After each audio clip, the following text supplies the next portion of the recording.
वेतारं कर्माभूभृतां ज्ञातारं विश्वतत्त्वानं वन्दे तद्गुणे लब्धे वन्दे तद्गुणे लब्धे वन्दे तद्गुणे लब्धे। जुड़वास परमेश्वर भगवान की दिवादीनाथ भगवान की अंतिम शस्त्रपति महावीर स्वामी भगवान की परम पूज्य गुरुदेव श्री आदिसागर महावीर जी विमल सागर सन्मति सागर जी महाराज की परम पूज्य गुरुदेव श्री सुंदर सागर जी महाराज की द्वादशाम वाणी माता की बोले समस्त आचार्य संघ की। चारित्र मोहिनी के दो वेद कषाय वेदनी और अकषाय वेदनी। उसमें कषाय वेदनी के पुनः 16 वेद में 4 वेद कौन से हैं? क्रोध, मान, माया, लोभ। चारों का स्वरूप अलग अलग है। क्रोध करना यानी गुस्सा करना, मान करना यानी घमंड अथवा अपने आप में हीनता का भाव रखना। तीसरा क्या है? माया। माया यानी छल कपट करना और लोभ यानी लालच करना। ये चारों कषाय ये चार कषाय भी 4 प्रकार की होती है। अनंतानुबंधी, अप्रत्यक्ष, प्रत्यक्ष और संयोग। अनंतानुबंधी वो है जो अनंत संसार को बांधती है। अप्रत्यक्ष वो है जो किंचित संयम को भी ग्रहण नहीं करने देती है। संयम प्रारंभ कहां से होता है? कौन से गुणस्थान से? चौथे गुणस्थान से। 5वें गुणस्थान से संयम प्रारंभ होता है। ये 5वें गुणस्थान वाले जीव को क्या बोलेंगे? संयमा संयम। थोड़ा संयम, थोड़ा असंयम। एक देश संयम, एक देश असंयम। उसको संयमा संयम यानी 5वें गुणस्थान से थोड़ा बहुत संयम प्रारंभ हो जाता है। चौथे गुणस्थान में संयम है क्या? नहीं है। उसका मतलब क्या? अप्रत्यक्ष कषाय किसको रोक रही है? आपके अंतरंग में संयम के भाव नहीं आने दे रही है। यदि भाव आ भी रहे तो वो कषाय उसे रोक के रख रही है। कल अनंतानुबंधी के बारे में जब पढ़ रहे थे, देखो इतना याद रखना, 10वें गुणस्थान तक। कौन से गुणस्थान तक? 10वें गुणस्थान तक पूरा गेम किसका है? मोहिनीय कर्म का ही है। पहला गुणस्थान दर्शन मोहिनी की अपेक्षा मानेंगे तो पहला गुणस्थान मिथ्या प्रकृति, तीसरा गुणस्थान सम्यक मिथ्या प्रकृति और उसके आगे चौथे गुणस्थान से आगे सब कुछ चौथे से लेकर 7वें गुणस्थान तक सम्यक प्रकृति रहती है। ये दर्शन मोहिनी के 1 से लेकर 7 गुणस्थान मैंने आपको बता दिए। जब चारित्र मोहिनी की बात करते हैं तो कल मैंने बताया था अनंतानुबंधी कौन से गुणस्थान तक उदय में रहती है? पहले और दूसरे गुणस्थान। दूसरा गुणस्थान कैसा है? चढ़ते समय होता है या उतरते समय होता है? उतरते समय होता है। कोई व्यक्ति सम्यक दर्शन सहित पर्वत की चोटी पे खड़ा है और वो अब कूद गया है तो नीचे तो गिरेगा ही गिरेगा, तल पे तो आएगा, लेकिन कूदने के बाद और तल पे पहुंचने से बीच का जो रास्ता है वो है सासाधन गुणस्थान, दूसरा गुणस्थान। कल मैंने बताए थे सम्यक दृष्टि जीव गिरता है तो 3 प्रकार से गिर सकता है। कितने प्रकार से? 3 प्रकार से। पहला है उसे मिथ्यात्व कर्म का उदय है।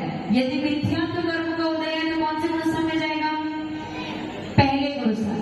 यदि मिथ्यात्व कर्म का उदय नहीं आया, ओनली सिंगल अनंतानुबंधी कर्म का उदय है तो कौन से गुणस्थान में जाएगा? दूसरे गुणस्थान में।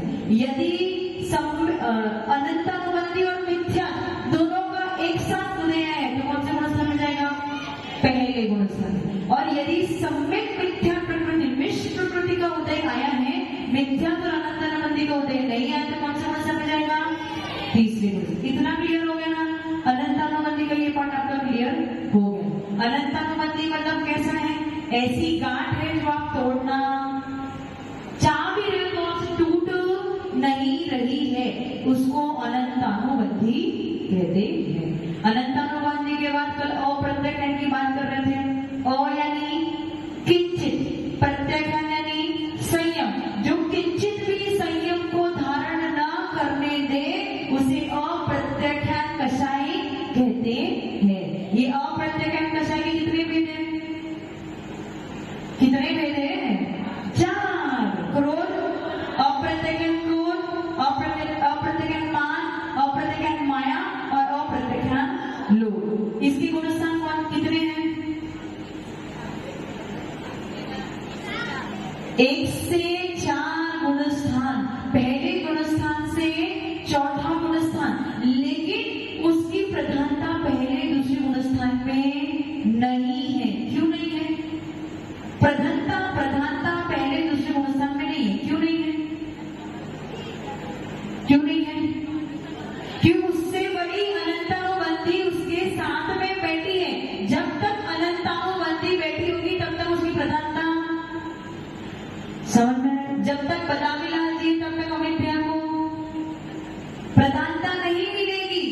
फर्क पड़ेगा क्या? नहीं, वो बड़े घात के अंतर्गत ही सब कुछ आ गया। तो अनंतानुबंधी प्रधान है, कहां तक? पहले और दूसरे। लेकिन अप्रत्यय कौन से गुण स्थान से कौन से गुण स्थान तक है? तो आप क्या उत्तर दोगे? 1 से 4। उसकी प्रधानता कहां से चालू होती है? तीसरे और चौथे में उसकी प्रधानता रहती है। अब आप समझो कि यदि आपको कोई कषाय मिथ्यात्व से आगे बढ़ने नहीं दे रही, तो वो कौन सी कषाय है? कोई कषाय आपको मिथ्यात्व से आगे बढ़ने नहीं दे रही, सम्यक दर्शन प्राप्त नहीं करने दे रही, तो वो कषाय कौन सी है? कौन सी है? अनंतानुबंधी। सम्यक दर्शन प्राप्त नहीं करने दे रही, वो कौन सी कषाय है? कोई कषाय आपको संयम ग्रहण करने नहीं दे रही, वो कौन सी कषाय है? अप्रत्याख्यान। समझ में आया? समझ में आ रहा है कि नहीं आ रहा है? अनंतानुबंधी तो सम्यक दर्शन का भी घात कर रही है, और सम्यक दर्शन का घात कर रही है तो आगे चारित्र भी उत्पन्न होने। लेकिन अप्रत्यय सम्यक दर्शन को उत्पन्न तो होने दे रही है, लेकिन किसका घात कर रही है? संयम का घात कर रही है। अप्रत्यय के गुणस्थान कौन से हैं? तीसरा, 1 से लेकर 4। लेकिन प्रधानता कहाँ है? तीसरे और चौथे में। चौथे में सम्यक दर्शन है कि नहीं है? अप्रत्यय है, मतलब अप्रत्यय सम्यक दर्शन का घात नहीं करती, आगे बढ़ने नहीं दे रही है। चौथे गुणस्थान से 5वें गुणस्थान की तरफ नहीं जाने दे रही, मतलब अप्रत्यय किसका घात कर रही है? संयम का घात कर रही है। समझ में आया? तो अब आपको क्या समझना है? यदि आपके मिथ्या दृष्टिपना नहीं छूट रहा है, तो कौन से कर्म आपको रोक रहा है? नरेश जी, कौन सा कर्म रोक रहा है आपको? हाँ, क्या गड़बड़ कर रहे हो? यदि आपको कोई मिथ्या दृष्टिपना नहीं छोड़ने दे रहा है, तो कौन से 2 कर्म काम कर रहे हैं? अनंतानुबंधी और मिथ्या। अनंतानुबंधी और मिथ्या। यदि आपने सम्यक दर्शन तो प्राप्त कर लिया है, लेकिन संयम उत्पन्न नहीं करने दे रहा, तो कौन सी कषाय काम कर रही है? अप्रत्याख्यान कषाय। अब समझ में आ रहा है? तो धीरे धीरे आगे बढ़ने के लिए आपको क्या करना पड़ेगा? आगे बढ़ने के लिए क्या करना पड़ेगा? आगे बढ़ने के लिए क्या करना पड़ेगा? कषाय ज्यादा करनी पड़ेगी, छोड़नी पड़ेगी। पहले अनंतानुबंधी छूटेगी तो सम्यक दर्शन प्राप्त करोगे, अप्रत्यय छोड़ोगे तो संयम को धारण करोगे, और आगे प्रत्यय छोड़ोगे तो साधु बन जाओगे, और संजरण कषाय छोड़ोगे तो। समझ में आ रहा है मैं क्या कह रही हूँ?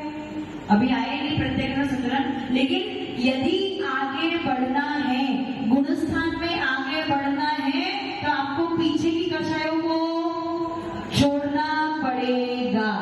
राजू जी, चौथा गुणस्थान क्यों नहीं हो रहा है? मिथ्यात्व की वजह से। बस जब तक दर्शन मोहिनीय पढ़ा था, तब तक आपका ये उत्तर सही था कि मिथ्यात्व की वजह से सम्यक दर्शन उत्पन्न नहीं हो रहा है। लेकिन जब चारित्र मोहिनी भी पढ़ लिया, तो सम्यक दर्शन उत्पन्न क्यों नहीं हो रहा है? मिथ्यात्व और अनंतानुबंधी कषाय की वजह से सम्यक दर्शन की प्राप्ति नहीं हो पा रही है।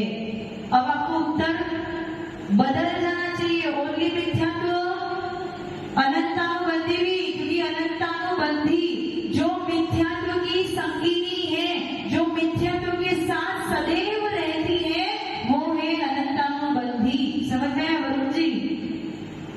सम्यक दर्शन प्राप्त किया, कर लिया? हाँ या ना? हाँ। अच्छा, घर कब छोड़ रहे हो? सम्यक दर्शन तो चलो आपने प्राप्त कर लिया, घर कब छोड़ रहे हो? नहीं, मिथ्यात्व छोड़, सम्यक दर्शन प्राप्त कर लिया, मिथ्यात्व छूट गया आपका पीछे, घर कब छोड़ रहे हो? घर कब छोड़ोगे? कर्म के लैंग्वेज में उत्तर दो। अभी मैंने बताया घर कब छूटेगा? अप्रत्यय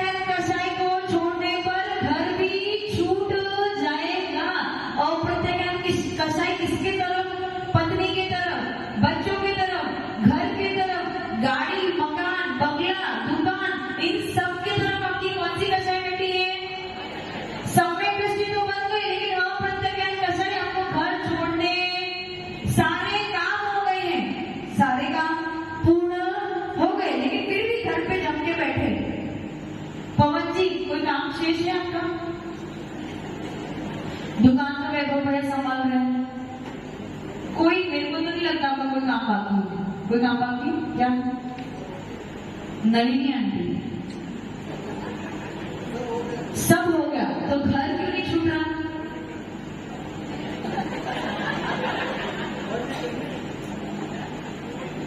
मोहिनी है तो बहुत छोटा उत्तर हो गया, प्रॉपर उत्तर दो। घर क्यों नहीं छूट रहा? नलिनी आंटी की तरफ जो आपका अप्रत्यक्ष राग बैठा है वो आपको नलिनी आंटी को नहीं छोड़ने दे रहा है। समझ में? और अगर नलिनी आंटी घर का त्याग कर दे तो क्या करोगे? उनके पीछे आओगे? ये बात फाइनल है। आओगे ना? आओगे ना? हाँ, पहले वो आए। कब छोड़ रहे हो? भाव नहीं बन रहे। ये भाव क्यों नहीं बन रहे? वो अप्रत्यक्ष कसाई आपको रोक रही है, वही आपके भाव नहीं बनने दे रहे। भाव बन भी रहे होंगे ना तो किसको याद करोगे? पवन जी को याद करोगे। पवन जी का ध्यान कौन रखेगा? वैभव का ध्यान कौन रखेगा? बच्चों का ध्यान कौन रखेगा? घर कौन संभालेगा? अच्छे से संभालेंगे? ये सब आपके जो विकल्प है ना, छोटे छोटे, प्राण को कौन संभालेगा? ये जो छोटे छोटे विकल्प है, संतोष जी का क्या होगा? ये जो छोटे छोटे विकल्प है वो कौन सी कसाई है? ये विकल्प आपके कसाई है, जो उनके प्रति जो आपका राग बैठा है वही आपको रोक रहा है। समझ में है? तो पवन जी अब क्या बोलोगे? कौन सा परेशान कर रहा है आपको? अप्रत्यक्ष कसाई आपको परेशान कर रहा है। समझ में? क्लियर है इतना?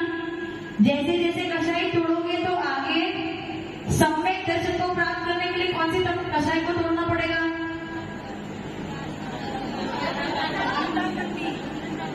सम्यक दर्शन को प्राप्त करने के लिए कौन सी कसाई तोड़नी पड़ेगी? अनंतानुबंधी। संयम को धारण करने के लिए, अणु व्रत को धारण करने के लिए कौन सी कसाई तोड़नी पड़ेगी? समझ में आ गया? चलो अब एक काम करो, इसको और अच्छे से समझने के लिए एक टेबल बनाओ जिसमें 4 रो और 4 कॉलम चाहिए। 4 रो और 4 कॉलम। नहीं समझ में? आसपास में देखो।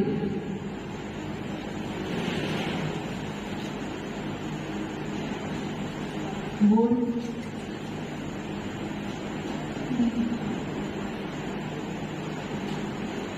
चार रो और 4 कॉलम बना दिया।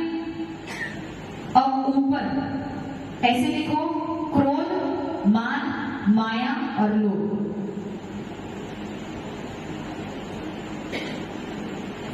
ऐसे क्रोध, मान, माया, लोभ।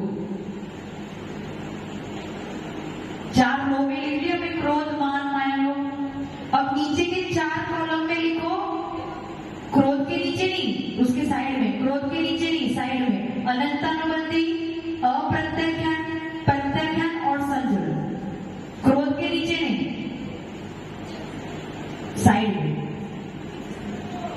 क्रोध ऐसे लिखिए ना, क्रोध, मान, माया, लोभ। अब यहाँ पे लिखो अनंतानुबंधी, अप्रत्यक्ष, प्रत्यक्ष और संजुलन।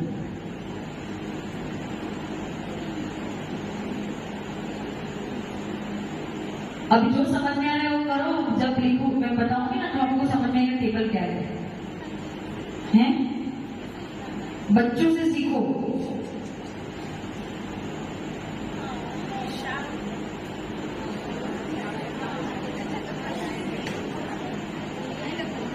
लिख लिया? पहला क्या है? अनंतानुबंधी, उसके नीचे प्रत्यक्ष, अप्रत्यक्ष, उसके नीचे प्रत्यक्ष और उसके नीचे संजुलन। हो गया? इतना लिख दिया? ठीक है। अब सबसे पहला रो कौन सा है? क्रोध का। और कॉलम कौन सा है? अनंतानुबंधी का। उससे जुड़ा हुआ जो बॉक्स है उसमें लिखो शिला की रेखा।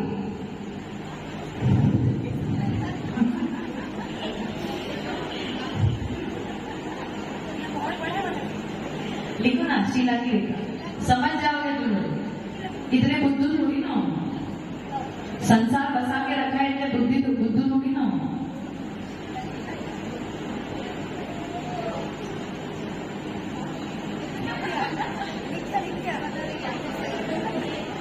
लिख लिया शीला की रेखा लिखा।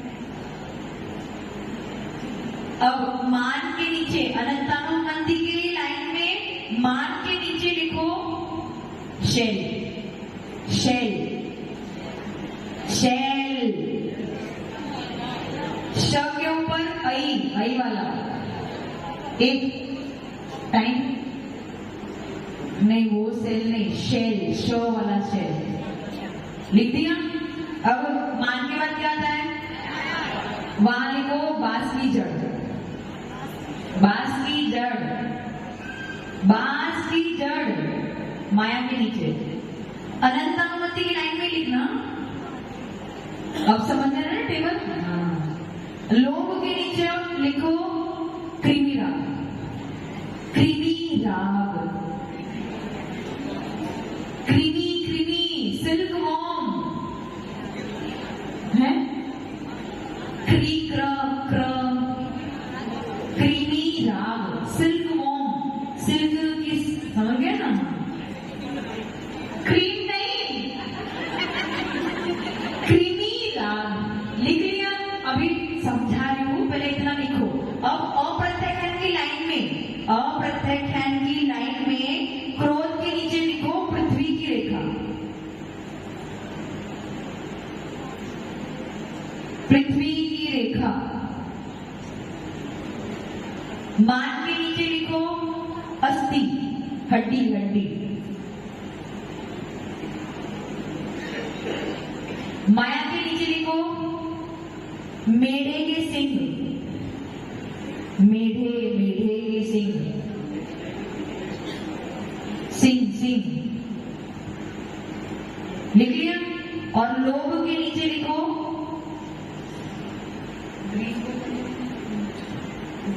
ग्रीस को हिंदी में,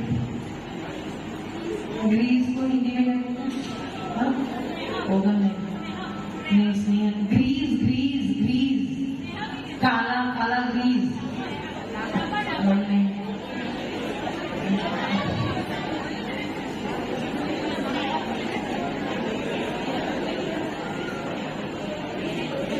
अभी ग्रीस लिखो, इंग्लिश में लिखो ग्रीस, हिंदी वर्ड कर बता दो। हाँ, ढूंढो, गूगल करो, ग्रीस लिख दिया। अब देखो, अब अपनी टेबल पे ध्यान दो। सबसे पहले अनंतानुबंधी क्रोध में क्या लिखा था, शीला की रेखा। और अप्रत्ययखंड क्रोध में क्या लिखा है, अच्छा, कठोर कौन सी है, पृथ्वी की रेखा कठोर है, शीला की रेखा कठोर है, शीला की रेखा कठोर है, पृथ्वी की रेखा कठोर है।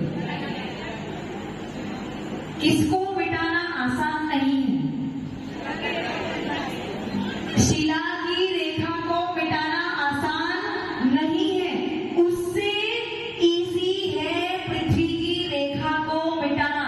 उसका मतलब वो क्या कहना चाह रहे हैं, अनंतानुबंधी क्रोध ऐसा है जैसे कि शीला पे आपने रेखा बना दी, अब चाहो तो भी घिस घिस के उसे मिटा, वैसे ही आपकी अनंतानुबंधी क्रोध है, चाहो तो भी आपका क्रोध टूट नहीं पा रहा है, आपका पैर छूट नहीं पा रहा है, उसे कहते हैं अनंतानुबंधी क्रोध। समझ में आया? शीला पे जो आपने एक बार लिख लिया उसे मिटाना बहुत बहुत बहुत मुश्किल है। उसी प्रकार से यदि आपने एक बार अनंतानुबंधी क्रोध कर लिया और अपने दिल में बिठा लिया तो अब उसे मिटाना, इसलिए अनंतानुबंधी कैसी है, जड़ है, बिल्कुल जड़। मिटाना चाहोगे तो भी मिटेगी नहीं। समझ में आया? जैसी किसकी थी, कपट की थी, 10 भव तक पार्श्वनाथ भगवान पे उन्होंने उपसर्ग किया और लास्ट में कब छोड़ा उपसर्ग, जब वो मोक्ष गए तभी, नहीं जाते तो और भी वो उपसर्ग करता ही रहता। ऐसा होता है अनंतानुबंधी क्रोध। समझ में आया? अब अनंतानुबंधी क्रोध तो शीला की रेखा हो गया, और अप्रत्ययखंड क्रोध कैसा हो गया, पृथ्वी की रेखा। पृथ्वी पे रेखा बनाई तो है, लेकिन उसको थोड़ा सा घिसने पर उसे मिटा सकते हैं। क्लियर? इतना क्लियर हो गया? अब मान में क्या है? अनंत अनुबंधी मान में क्या लिखा है? शैल यानी चट्टान, शैल यानी चट्टान को तोड़ना, हड्डी को तोड़ना आसान है। चट्टान से आसान है हड्डी को तोड़ना। चट्टान पे मारते रहना, कितनी ठोकर मारनी पड़ेगी तब जाके कहीं उसमें थोड़ा सा एक क्रैक आएगा। उसी प्रकार से जिसके अंदर में अनंतानुबंधी घमंड या मान बैठा है, वो चट्टान के समान है। उस पे ठोकर मारते रहना, उसका कितना भी आप तिरस्कार करना, उसे कोई फर्क नहीं पड़ेगा। वो चट्टान के सामने, आप चट्टान के समान आपके सामने खड़ा रहेगा। कितनी भी चोट करो, उसको कितना भी बोल दो, लेकिन वो अपने स्वभाव से टस से मस भी होने वाला नहीं है। ये है अनंतानुबंधी मान। समझ में आया? और अप्रत्यक्ष मान कैसी है?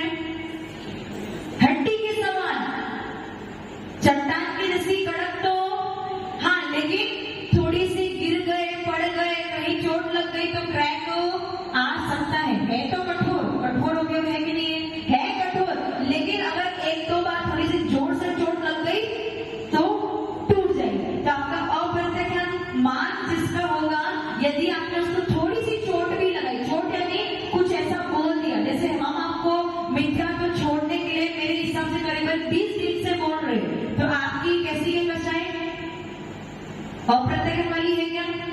कितनी चोटें मारती? शाम को अलग बोल रहे हैं, सुबह अलग बोल रहे हैं, रोज आपका अपमान भी कर रहे हैं, कितने अपशब्द भी बोल रहे हैं, फिर भी आप पे कोई भी असर। तो कौन सी कक्षाएं बैठी है?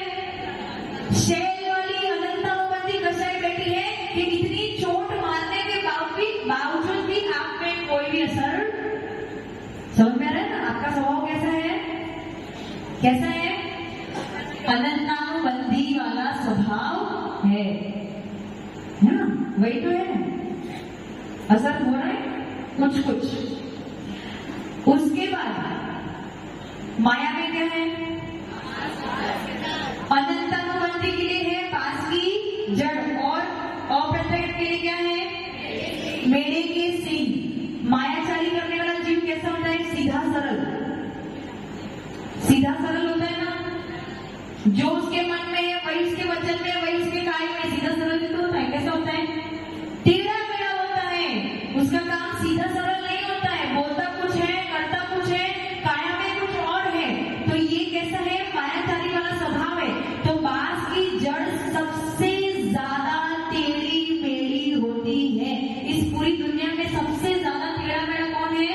बांस की जड़। तो अनंतानुबंधी कक्षाएं वाला मायाचारी करने वाला जीव कैसा होगा?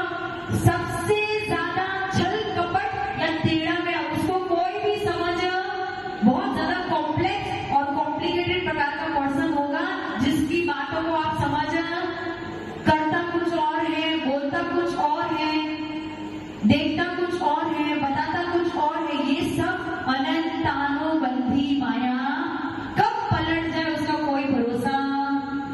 अभी तो कुछ कह रहे थे और दूसरे समय में कुछ और बोल दिया। ये क्या हो गया? अनंतानुबंधी माया, बांस की जड़। उसके बाद क्या है दूसरा मायाचारी में? अप्रत्यक्ष के लिए मेढ़े के सींग भी टेढ़े मेढ़े होते हैं। टीवी में देखा होगा, मेढ़े के सींग भी टेढ़े मेढ़े होते हैं, लेकिन बांस की जड़ जैसे टेढ़े मेढ़े नहीं। उसमें जो कर्व्स होते हैं वो थोड़े से कम होते हैं। क्लियर? इतना समझ में है? उसके बाद क्या है? अनंतानुबंधी लोग के लिए क्या है? क्रिमीरा। क्रिमीरा यानी सिल्क वॉर्म, जो रेशम का कीड़ा, रेशम का कीड़ा जो मल के रूप में जो कलर या धागा निकालता है, वो जो एक्सट्रैक्ट करता है, उसमें जो कलर होता है वो कलर आप धोते रहना पर छूटेगा। जो सिल्क की साड़ी पहनते हैं ना, उसमें जो कलर होता है वो कृमि राग जो ग्रहण करेगा, उसका जो पीछे का जो मल है वो जो निकलेगा वो उसी कलर का निकलेगा। उससे ही आपके सिल्क के कपड़े बनते हैं। और उसमें जो एक बार कलर बंध गया है, उसको आप कितना भी वॉशिंग मशीन में धो लो, कभी भी वो फीका पड़ने वाला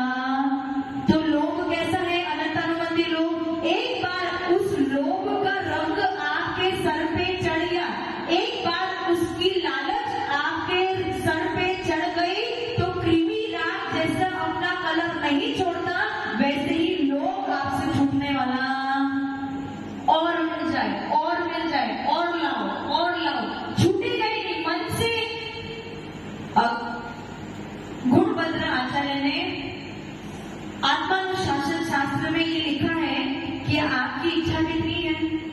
पवन जी, आपकी इच्छा कितनी है?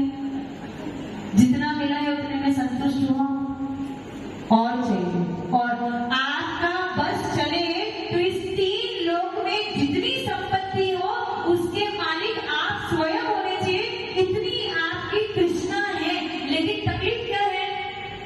बंटवारा तो लोग तो बहुत है, अनंत जीव है, सबको थोड़ा थोड़ा दो, और आप इतने पुण्यशाली हो भी नहीं कि आपको सारी संपत्ति, इसलिए अपने आप को संतुष्ट कर रहे हो, भाई अपना पुण्य नहीं है, और भी लोग हैं और सबको भी मिलना चाहिए, तो बंटवारा हो गया, इसलिए अपने आप को संतुष्ट कर रहे हो। लेकिन यदि कोई आपसे वरदान, आपको कोई वरदान दे, बोलो मांगो क्या चाहिए, तो आपकी इतनी इच्छा है कि 3 लोग की संपत्ति सारी की सारी किसी और के पास नहीं, मेरे पास ही, और इससे बंटवारा अपने बेटे से भी ना करूं, इतनी आपकी इच्छा बैठी है। लेकिन क्या करें, पुण्यशाली तो समझ में आया? तो ये कृमिराज जो अपना रंग नहीं छोड़ता, वैसे ही लोभ का, अनंतानुबंधी लोभ का रंग यदि आपके सर पे चढ़ गया तो छूटने वाला नहीं है। उसके बाद क्या था? ग्रीस। ग्रीस कैसा होता है? वो जो काला काला ऑयल रहता है, जो व्हील में अथवा डोर के उसमें यूज करते, वो क्या करता है? ऑयलिंग का काम करता है। यदि वो आपके कपड़े पे लग जाए तो कलर लग जाए ना, लेकिन मेहनत करने पर छूट सकता है, थोड़ा हल्का तो हो ही, पूरा ना छूटे पर हल्का तो। वैसे ही अप्रत्यक्ष लोग कैसा होगा? भले पूरा ना छूटे परंतु मेहनत करने पर हल्का तो हो ही जाएगा। लेकिन कृमिराज जैसा, कृमिराज के पीछे तो मेहनत करते रहना तो भी उसका सिर तो कलर जाने वाला, लेकिन ग्रीस का कलर हल्का तो। इस प्रकार से कषायों की कंपैरिजन होती है, समझ में आया? अब जैसे जैसे अपन आगे बढ़ेंगे, प्रत्यक्ष और संतुलन, जब उसके उदाहरण बताएंगे तो आपको लगेगा कि अच्छा, अब कषाय और ढीली ढीली ढीली होती जा रही है। जो व्यक्ति लेट गो करना सीख लेगा उसकी कषाय टूटनी प्रारंभ। अब आप सोचो कि मेरे में हिम्मत नहीं है उत्तर देने की, इसीलिए मैं लेट गो करूं, तो ये आपका क्या है? कायरता की वजह से आप लेट गो कर रहे हो। लेकिन आप बलशाली हो, उत्तर देने में समर्थ हो, फिर भी अपने आप को आपने रोक लिया, भैया हमें कषाय नहीं बांधनी, तब जाके आपका लेट गो वाला स्वभाव। पवन जी, हिम्मत तो बहुत है उसको उत्तर देने की, लेकिन नहीं देना, हमें कषाय नहीं बांधनी। वो उसने बोला, उसने अपना मुंह खराब किया, हम क्यों खराब करेंगे? हमें कषाय नहीं बांधनी, तब आपने अपनी कषाय को तोड़ा है। लेकिन जब व्यक्ति बड़ा है और हमारा स्टैंडर्ड छोटा है, और तब आप उसे ना उत्तर दे सकते हो ना कुछ कर सकते हो, और फिर बोलो मैंने तो छोड़ दिया, क्या करे? तो ये आपकी कायरता है, क्योंकि आपने कषाय छोड़ी, क्योंकि आपके अंदर वो बल ही नहीं है कि आप उत्तर दे सको। समझ में आया मैं क्या बोल रही हूँ? समझ में आ रहा है ना कि नहीं समझ में आ रहा है? सुकुमार मुनिराज के साथ में क्या हुआ था? उन्होंने अपनी भाभी को पूर्व जन्म में कुछ लात मारी थी। भाभी स्त्री थी और वो पुरुष थे, वो उनके जेठ थे, उन्होंने जेठ या देवर मुझे ध्यान नहीं है, लात मारी थी। तो भाभी स्त्री थी और वो पुरुष थे, तो भाभी कैसी थी? बलहीन थी, क्योंकि वो स्त्री थी, वो सामने उनको मार नहीं सकती थी। लेकिन उस भाभी ने अपने मन में ये धारण कर लिया था कि इसको तो मैं छोड़ूंगी, कोई ना कोई भाव में इनसे मैं बदला लेके रहूंगी। उसके बहुत से भाव के बाद वो लोमड़ी बनी और वो सुकुमार मुनिराज बने, और फिर उन्होंने क्या किया? उस भाभी को वो मौका, मतलब जो पूर्व में भाभी थी जिसको उन्होंने लात मारी थी, आज वो मौका मिल गया था। सुकुमार मुनिराज ध्यान अवस्था में मग्न थे और वो लोमड़ी आई, उसने देखा ये मेरा पूर्व जन्म का बैरी है, और उसने सुकुमार मुनिराज को 3 दिन तक खाया। कौन सा बदला लिया? केवल एक लात का बदला। उस समय वो बलहीन थी इसलिए वो बदला, लेकिन अपने मन में उसने धारण कर लिया था कि इससे तो मैं बदला लेके ही रहूंगी, और वो बदला कई जन्मों के बाद जब वो मुनिराज पेश में थे तब वो लोमड़ी बन के उसने बदला। ये कौन सी कषाई है? अप्रत्यय। कौन सी कषाई है? अनंतानुबंधी। समझ में आ रहा है? आप ऐसा मत सोचना कोई व्यक्ति बहुत शांत बैठा है, चुपचाप बैठा है, इतना सरल है, इतना सीधा है, कुछ भी नहीं बोलता, क्या इतना अच्छा व्यक्ति बिल्कुल मौन धारण करके बैठा है, कुछ भी नहीं बोलता, अच्छा इतना अच्छा है, ऐसा मत समझना, बहुत अच्छा है। हो सकता है उसके दिल में, उसके मन में कितने बड़े लहर चल रहे हैं, इसका कोई भरोसा आपको। वो भाभी भी चुपचाप ही बैठ गई थी, उत्तर दो, लेकिन जब मौका आया तो समझ में आया। तो ऐसा मत समझना। कल ही कोई किसी से मैं बात कर रही थी तो मैंने बताया था कि यदि आप अपने मन में धारण करके अपनी कषायों को तोड़ सकते हो तो तोड़ लेना, लेकिन आपने मन में रख तो लिया लेकिन कषाय नहीं टूट रही, मन में वही वही वही पुनः पुनः पुनः उसी कषाय को याद कर रहे हो तो बोल के उगल देना। क्या करना? उगल देना यानी बोल के छोड़ देना। उगल दोगे तो इस मन की भ्रष्ट हो। समझ में आ रहा है? इस पे और चर्चा करेंगे कल, समय हो चुका है, गुरुदेव को सुनना है। इसलिए एक बार सरस्वती माता के चरणों में वंदन करेंगे, नमन करेंगे, इस भाव के साथ में कषायों को पढ़ रहे हैं ताकि आपकी कषाय अधिक अधिक मंत्रता की तरफ आगे बढ़े। ओम ह्रीं वाग्वादिनी द्वादशांगिनी हंसिकामिनी वीणावादिनी शुक्लातरिका सारिवताय सरस्वतीभ्यो सरस्वतीभ्यो सरस्वतीभ्यो। जय बोलो द्वादशांगिनी वाणी माता की। ऐसे गुरुदेव सुंदर सागर जी महाराज की। ओम नमः सिद्धेभ्यः। ओम नमः सिद्धेभ्यः। पंच प्रवेशी भगवान की आचार्य गुरुदेव सन्मति शंकर जी महाराज की 3 करोड़ मणि राजों की द्वादशांगिनी माता की। बोले वात्सल्य मूर्ति दिव्य तपस्वी आध्यात्म की राम समर्थ आचार्य 108 से सुंदर सागर जी गुरुदेव की, गुरुदेव की, गुरुदेव की। चर्चा चल रही है आपकी मोहिनी कर्म की, और मोहिनी कर्म के 2 भेद चल रहे थे, दर्शन मोहिनी और चारित्र मोहिनी। दर्शन मोहिनी के 3 भेद थे, चारित्र मोहिनी के 25 भेद थे। यदि कोई जीव पहले को स्थान में है तो उसके पास मिथ्या और अनंतानुबंधी क्रोध मान माया का लोभ का उदय है। अर्थात अनंतानुबंधी कसाई के साथ में या मिथ्यात्व के साथ में जहां पर अनंतानुबंधी क्रोध मान माया लोभ है वहां पे कोई स्थान पैदा है। जहां पर मात्र अनंतानुबंधी क्रोध मान माया लोभ इन चारों कसायों में से एक कसाय को स्थान दूसरा, और जहां पर न अनंतानुबंधी कसाय का उदय है न मिथ्यात्व का उदय है, तो मिली जुली सरकार का उदय है, न सम्मित में न मिथ्यात्व में एक ही समय में मिले जुले परिणाम बन रहे हैं। उसका पुरस्कार कौन सा हो गया? तीसरा, अर्थात मिश्र प्रकृति के उदय से, सम्मित मिथ्यात्व प्रकृति के उदय से तीसरा पुरस्कार, मिथ्या दर्शन के उदय से पहला पुरस्कार, अनंतानुबंधी क्रोध मान माया लोभ के उदय से दूसरा पुरस्कार, और सम्यक प्रकृति के उदय होने पर चौथा भी हो सकता है, पांचवा भी हो सकता है, छठा भी हो सकता है और सातवां भी हो सकता है।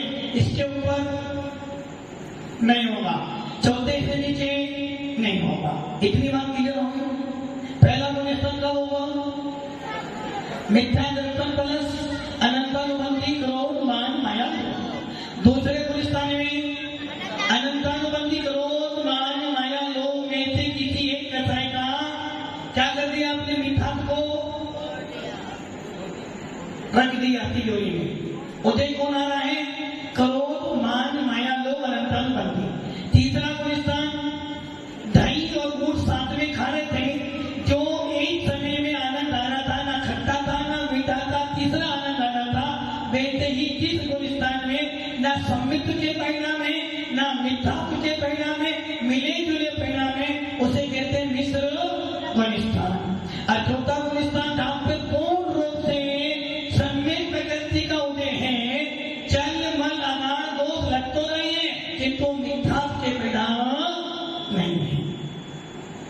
इतना क्लियर हो गया। अब चर्चा चल रही थी आपकी दूसरा गुलिस्तान कब बनता है? ऊपर से गिरने में। अब जो ऊपर से नीचे गिरेगा कहां पर आ रहा है? ऊपर से नीचे गिरकर पहले में तो आना जो तो बीच में रुक गया है। लिफ्ट में जा रहे थे, ऊपर से 7वीं मंजिल से लिफ्ट से नीचे आ रहे थे, बीच में ही लाइट राजू जी का रुक गए, दूसरे में रुक गए, पहले में दूसरे में रुक गए। और जब दूसरे में रुके जब भी लाइट आएगी कहां जाओगे? ऊपर तो आना तो। बस यही गुलिस्तान है दूसरा और पहला। जो जिन चौथे में था वो चौथे से जब गिरता है तो दूसरे में आएगा, और दूसरे में आने के बाद कहां जाएगा? पहले में तो उसे आना पड़ेगा। अब बात चल रही है चारित्र मोहिनी की। अनंतानुबंधी कथाएं क्या कर रही है? अनंतानुबंधी कथाएं क्या कर रही है? लोग उत्पन्न कर रही है, माल लाना है, माल संतोष जी का लाना है। बाद में समय अनंतानुबंधी कथाएं क्या कर रही है? आपको भेद विज्ञान उत्पन्न होने नहीं दे रही है, वो आपको बैर नहीं छूने दे रही है। बैर इसको तो छोड़ूंगा नहीं, भले मेरा बुरा हो जाए, ऐसा होता है जीवन में। वरुण जी है, अमित जी जीवन में ऐसा है किसी से बैर बंधा हुआ नहीं? बंधा हुआ। मेरे पास पेपर आ गया, आपका पेपर आ गया, उसने ऐसा क्यों करा मेरे साथ? यदि आपकी कथाएं किसी से लड़ाई हो जाए कर लो, वो 4 सुनाए तुम 1000 सुनाओ।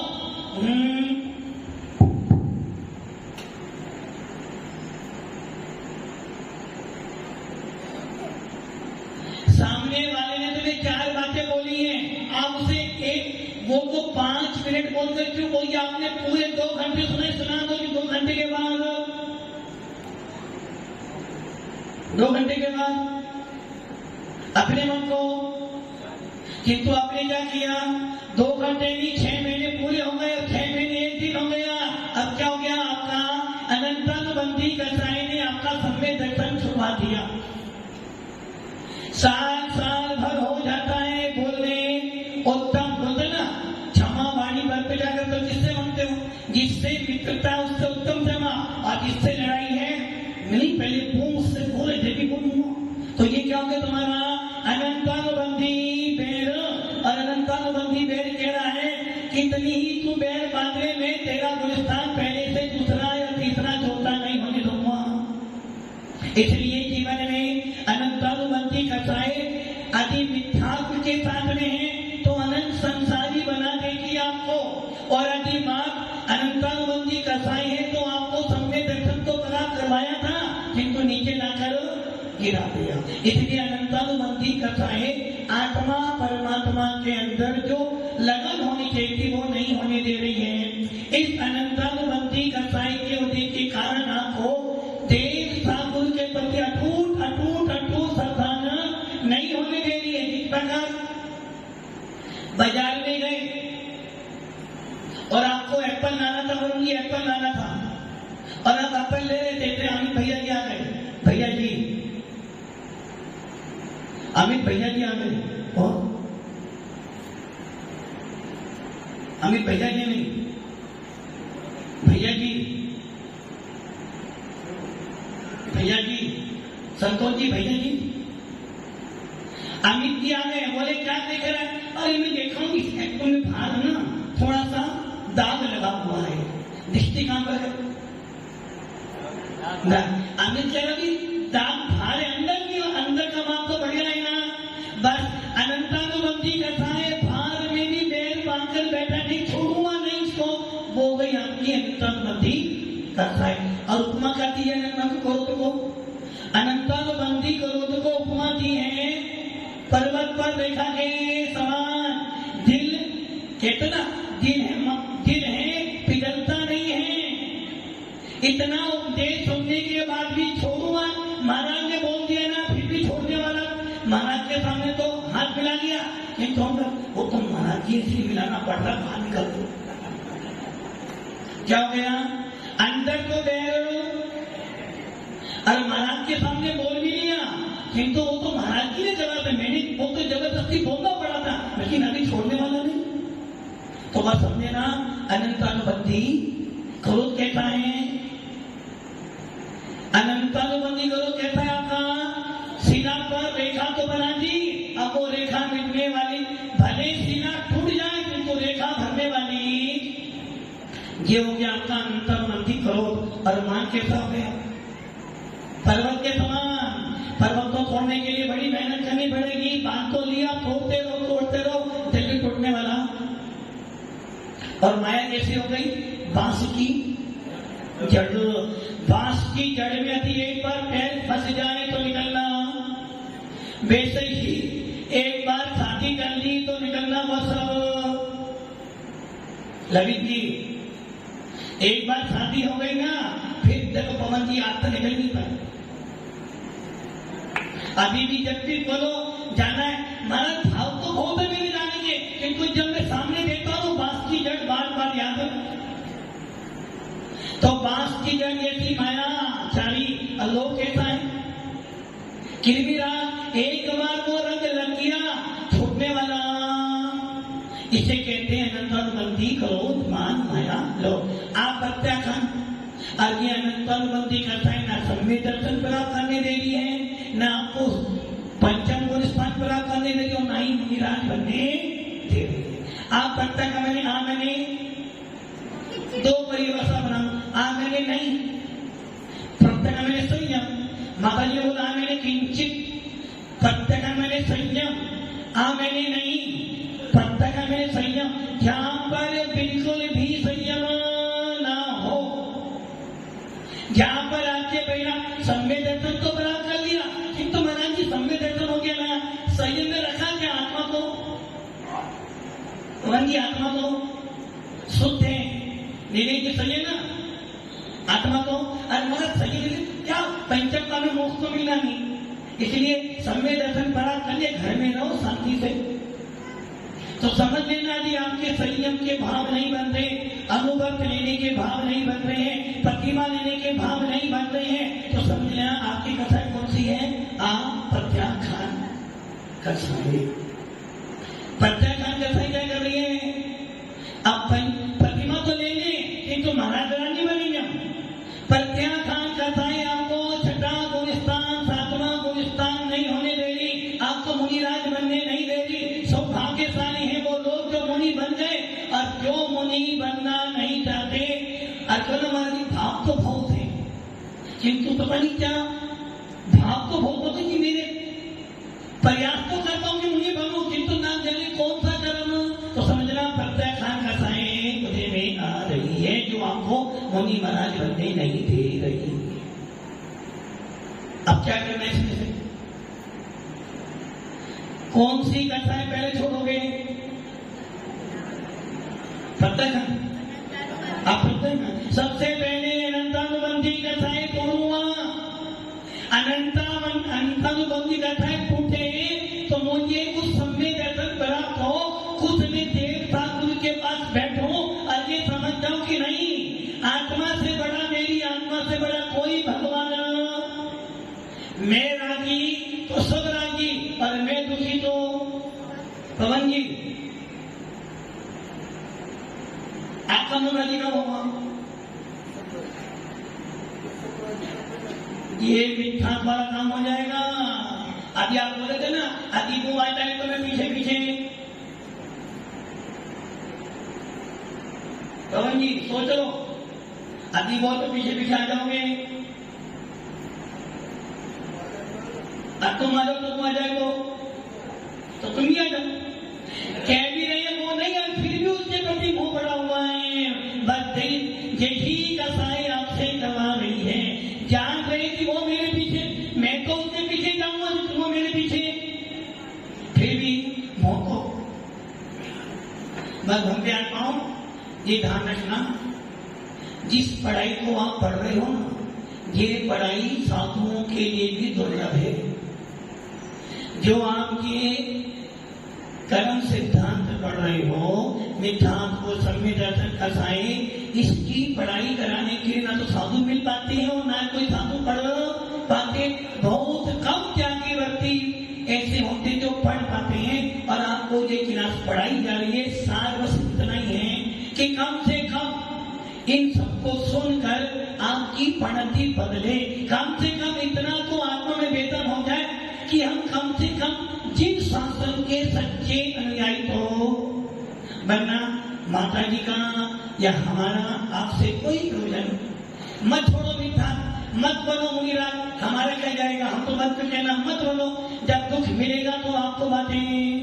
इसलिए भव्य आत्माओं, कर्म सिद्धांत पढ़ रहे हो, कम मानता हूं विषय कठिन है, समझ में भी आना है और अपनी गलती भी दिखाई दे रही है। किंतु फिर भी जब घर में जाते हो ना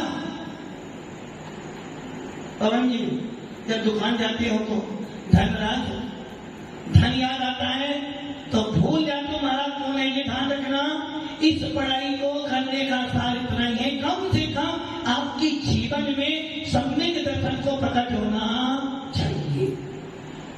और जिस दिन सम्यक दर्शन हो जाएगा ना संतोष जी, अहमदाबाद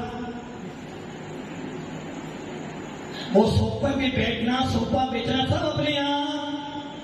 बस एक बार सच्ची श्रद्धा आत्मा के प्रति उत्पन्न हो जाए, और जब श्रद्धा उत्पन्न हो जाएगी अपने आप आपकी लाइन क्लियर हो। इसलिए कसायों को बंद करो, सम्यक दर्शन प्राप्त करो। ओम नमः।